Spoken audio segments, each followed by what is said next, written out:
ওমানে মাস্কাটে প্রথম দফার বৈঠকের পর ইরান স্পষ্ট করেছে তারা কখনোই ব্যালিস্টিক ক্ষেপণাস্ত্র কর্মসূচি বন্ধ করবে না এবং এ বিষয়ে যুক্তরাষ্ট্রের সঙ্গে কোনো আলোচনার সুযোগ নেই। ইউরেনিয়াম সমৃদ্ধকরণ শূন্যে নামানো তেহরান কখনো মেনে নেবে না। একদিকে পারমাণবিক ইস্যুতে আলোচনার জন্য সম্মতি রয়েছে, অন্যদিকে প্রতিরক্ষা ও ক্ষেপণাস্ত্র কর্মসূচি নিয়ে কোনো আপোষ নয়। বিস্তারিত রিপোর্টে।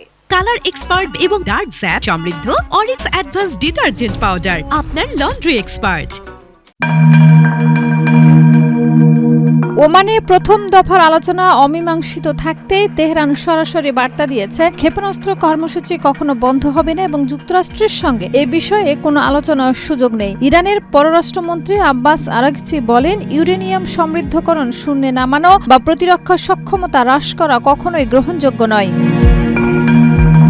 মাস্কাটে আলোচনা শেষ হওয়ার পর শনিবার আরব সাগরে মার্কিন বিমানবাহী রণতরী ইউএসএস আব্রাহাম লিঙ্কন পরিদর্শন করেছেন মার্কিন বিশেষ দূত স্টিভ উইটকপ ও ট্রাম্পের জামাতা জ্যারেড কুশনার। বিশ্লেষকরা মনে করছেন এটি ইরানের বিরুদ্ধে সামরিক চাপের ইঙ্গিত। ডোনাল্ড ট্রাম্প আগেই হুঁশিয়ারি দিয়েছেন, চুক্তি ব্যর্থ হলে তেহরানকে খুব কঠিন পরিণতি ভোগ করতে হবে।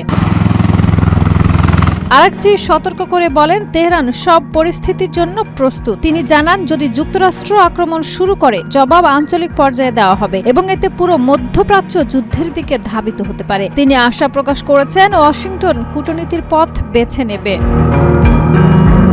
তেহরান বিশ্ববিদ্যালয়ের অধ্যাপক সৈয়দ মোহাম্মদ মারান্দি বলেন, ইরানের কাছে যথেষ্ট সামরিক শক্তি রয়েছে। স্বল্প পাল্লার ও মাঝারি পাল্লার ক্ষেপণাস্ত্র, ড্রোন, সাবমেরিন সহ পারস্য উপসাগরের কাছে থাকা মার্কিন ঘাঁটিগুলো এই অস্ত্রের আওতায়, যা তেহরানকে শক্ত অবস্থানে রাখে।